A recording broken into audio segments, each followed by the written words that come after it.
कैसे वीडियो शुरू करता है मोहित, वो दोबारा करी शुरू। हेलो दोस्तों, स्वागत है आपका बैक टू बैक माई इस न्यू ब्लॉग में। मैं हूं आपके साथ मोहित कनौजिया और आज हम गए थे गीता मंदिर मत्था टेकने। वहाँ की मैंने वीडियो वगैरह कुछ नहीं बनाई क्योंकि मैं बहुत ज़्यादा परेशान था पहले से ही।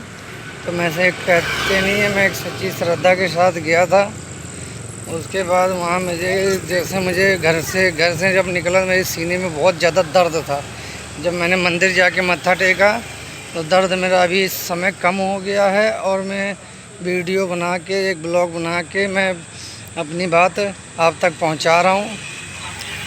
दोस्तों, भगवान में तो बहुत ज़्यादा, वैसे सही बात है, शक्तियाँ तो हैं यार, मानना पड़ेगा, ठीक है ना यार। मैं क्या बताऊं, 4-5 दिन से बहुत ज़्यादा परेशान हूँ। मैं 4-5 दिन से बहुत ज़्यादा परेशान था, मैं सच्ची बता रहा हूँ।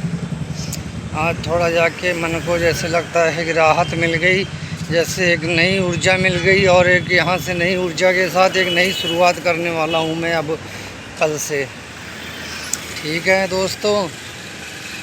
आप लोग भी जाया करो मंदिर। हवा बहुत शक्ति होती है ऊपर वाले में, सही बात बता रहा हूँ। ऐसा नहीं है कि कुछ नहीं है भैया, आज भी शक्तियाँ हैं, सही बात बता रहा हूँ, ठीक है। शक्तियाँ आज भी हैं। जब हम यार कह दो, जब हम परेशानियों में होते हैं ना, तभी हम भगवान को याद भी करते हैं, नहीं तो हम याद भी नहीं करते हैं ना। सही बात है यार। मैं खुद का एक्सपीरियंस बता रहा हूँ। मैं कितने दिन से मैं बहुत परेशान था। मैं कईयों महीनों से सोच रहा था मंदिर जाऊं। मैं जा नहीं पा रहा था, जॉब की वजह से। मैं काम करता था, इस काम की वजह से मैं नहीं जा पाता था। फिर मैंने अचानक ही आज 2-3 छुट्टियां की, मतलब मैंने सोचा कि चलो यार, अब बहुत काम कर लिया यार, मैंने पैसे भी कमा लिए, फिर पैसे गवा भी दिए, मिला कुछ नहीं। फिर वहीं से शुरू कर दिया मैंने, जहाँ से मैं उठा था वहीं से फिर मैं शुरू कर रहा हूँ। एक हिसाब से पैर गिर गया यार। पैसे, तनख्वाह आई, तनख्वाह उड़ जाती है, पता ही नहीं चलता है। हम यार, सही बात है, हम नौकरी वाले तो है ही नहीं। सीधी सी बात है, मेरे साथ नौकरी तो होनी नहीं है।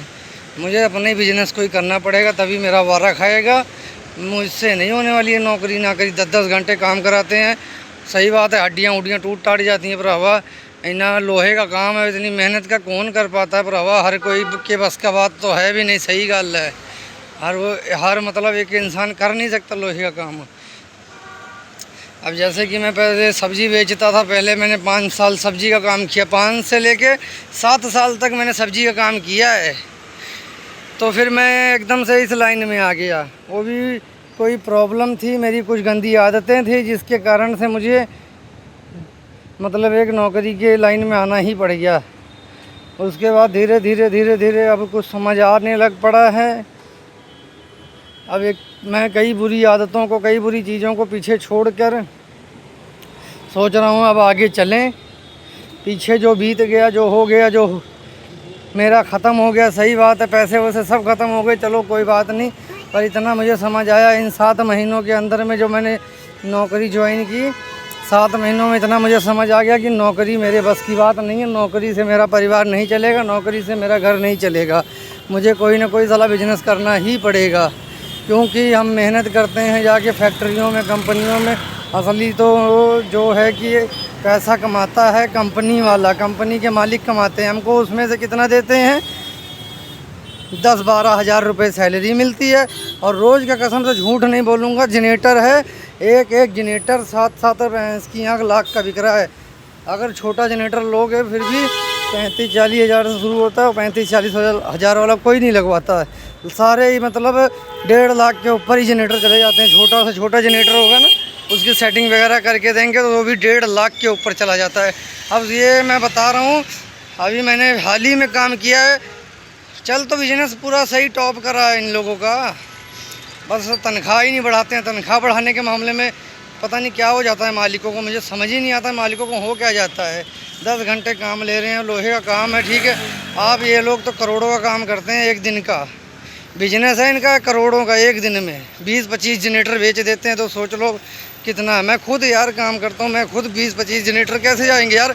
हम जो वर्कर लोग हैं, हम ही लोग तो बना के देते हैं, तभी तो ये लोग बेचते हैं। और ये हमको ही कहते हैं काम नहीं चल रहा है, बताओ। हमारे सामने ही बार बार कहेंगे जनरेटर लेके आओ, जनरेटर लगाओ गाड़ी में, जनरेटर गाड़ी में जाएगा, यहाँ जाएगा, वहाँ उतार के आओ, और हमको ही कहते हैं कि जनरेटर नहीं बिक रहा है। ले पता नहीं यार क्या करते हैं, मतलब तनख्वाह ना ज़्यादा देनी पड़ जाए, इस कारण से ये लोग मालिक जो होते हैं हमारे, हमको पैसा ही नहीं देना चाहते हैं, तनख्वाह ज़्यादा देने ही नहीं चाहते बढ़ाकर। बट कोई बात नहीं, इतना तो समझ आ गया है कि भैया ठीक है, मेरे को अपना बिजनेस करना पड़ेगा, अपने बिजनेस से ही मैं कुछ कर सकता हूँ, आगे बढ़ सकता हूँ। ये नौकरी नाकरी किसी के बस की बात नहीं है भरावा। मैं तो क्या ही कहूँगा, कुछ नहीं कह सकता मैं इसके आगे। मैं इतना ही सोच लिया हूँ, बिजनेस करूँगा या कोई सपना करूँगा ज़रूर, पर मैं ये दूसरों की नौकरी नहीं करूँगा भरावा। नौकरी में बहुत गालियाँ सुननी पड़ती हैं, टाइम से जाना पड़ता है सवेरे 10 बजे, चाहे बीमार हो चाहे जैसे मर्जी हो, तुम्हें नौकरी करनी है तो करनी है।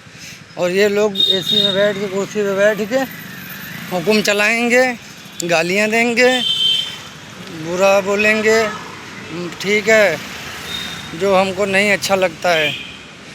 तो अब मैं कहते नहीं है अभी, तो चलो किसी तरह ओखा सोखा मजबूरियां हैं, नौकरी करूंगा, पर दिमाग में मेरा अपना बिजनेस है, बर्बाद मैं पूरा हो चुका हूं। अभी मेरी जेब में 1 रुपया नहीं है। ये वीडियो जो बना रहा हूं ना, देखते हैं कि क्या होगा फिर आगे 2 साल बाद। पर मैं अपना बिजनेस करूंगा यार। मैं एक सही बात है, एक अमीर आदमी बनना चाहता हूँ। हम लोग पैसे की अहमियत समझ चुके हैं। सही बताऊँ दोस्त, मुझे पैसे की अहमियत समझ आ चुकी है, क्योंकि मैंने इतना पैसा उड़ाया है। मैं भगवान कसम कह रहा हूँ, झूठ नहीं बोलूँगा दोस्त, ठीक है। इतना पैसा उड़ा दिया मैंने यारी दोस्ती के, और मतलब जो भी एक लड़का जवान होता है उसके अंदर कई बुरी आदतें आ जाती हैं, जब अगर उसको घर का सपोर्ट, बाहर का मतलब वगैरह वगैरह, तुम समझ सकते हो। तो मैं ऐसा ही लड़का हूँ। पता नहीं, मैंने लोगों में ज़्यादा भरोसा कर लिया, लोगों के पीछे ज़्यादा ही मैंने पैसे उड़ाने शुरू कर दिया। लोगों ने मेरे को समझ लो मेरा पैसा ले के खाते गए हैं। मैं जब मुझे ज़रूरत पड़ी पैसे की, मैं खाली हो गया तो सब भाग गए, सब ने साथ छोड़ दिया मेरा, सब ने साथ छोड़ दिया। मैं ये नहीं कहूँगा कोई एक इंसान मेरे साथ खड़ा है, नहीं है। मुझे कहते नहीं है, टोटल गोल गोल घुमा के मुझे एक बात समझ आई, अगर हमारे पास पैसा है तो ये दुनिया हमारी है। अगर हमारे पास पैसा है तो इंसान की बहुत ही वैल्यू है, नहीं है पैसा तो इंसान की कोई वैल्यू नहीं है। सही बात है, बिना पैसे की ना इंसान की कोई वैल्यू है ही नहीं। अगर हमारी जेब में पैसा है तो सब साले पीछे पीछे आते हैं, सब पीछे पीछे लगे रहते हैं। मैं समझ चुका हूँ। अब मैं यही चाहता हूँ अपने जीवन में कि बहुत बड़ा आदमी बनूँ, बहुत बड़ा मैं बिजनेसमैन बनूँ। एक आज मेरे जेब में, सही बता रहा हूँ, 1 रुपया नहीं है। पता नहीं मैं इतनी बड़ी बातें क्यों कर रहा हूँ, पर मैं एक दिन करके दिखाऊंगा बस, और कुछ नहीं। मेरा यही सपना है। एक बार अपनी माँ को मैं एक बार महल का दरवाज़ा खोल के दे दूँ, चाबी उसके हाथ में दे दूँ, उसके बाद मैं चाहे दुनिया से चला भी जाऊँगा, कोई चक्कर नहीं है। एक बार बस एक बार गाप आके जाना है, पता बताना है दुनिया को कि हम आए थे दुनिया में। एक बार गाप आके जाऊँगा। अभी तक तो 25 साल की उम्र होगी, मैंने बर्बादी के रास्ते पे ही चला हूँ, ठीक है। नशा ही किया है मैंने, अब बता ही दिया मैंने नशे के बारे में। है बुरी आदत यही थी मेरी, नशा मैंने बहुत ज़्यादा किया। जो भी मेरे पास आया वो मुझे बहनचोद नशा लगाओ, नशे की आदत लगा के चला गया बहनचोद, मेरे अंदर नशे का पौधा लगा के चला गया वो इंसान। बट कोई बात नहीं, आज मैं मंदिर गया था, मुझे बहुत अच्छी ऊर्जा मिली है, बहुत अच्छा मेरे को मतलब आज एहसास हो रहा है। अब मैं कल से जिम वगैरह सारा शुरू कर लूँगा, अपने आप से ही बात कर रहा हूँ मैं, ठीक है। अब मैं कल से बहुत अच्छा एक इंसान बनूँगा। मैं भगवान से यही कह के आया हूँ कि मुझे एक अच्छा इंसान बना दो बस। अब मैं इस लायक बन सकूँ कि 4 पैसे कमा के अपनी माँ को दे दूँ, एक उसके मैं सुविधा के लिए एक बार यार, मतलब एक बार मैंने इतना पैसा कमा के दिखाना है लोगों को बताना है मैंने कि यार तुम लोग अच्छे नहीं थे। एक बार दुनिया को बताना है किन लोगों ने मेरे साथ बुरा किया, क्यों मैं इतना बुरा बना हूँ। आज मैं दुनिया के लिए इतना बुरा क्यों हूँ, मैं अपनों के लिए इतना बुरा क्यों हूँ, मैं एक बार उन लोगों को बताना चाहता हूँ कि पैसों के कारण मैं बुरा बन गया ना, नशों के कारण। बट कोई बात नहीं, मैं ये सब बुरी आदतें छोड़कर आज से मैं एक नए रास्ते पे चलूँगा बस, और मैं कुछ नहीं कहना चाहूँगा। ठीक है, बाय बाय।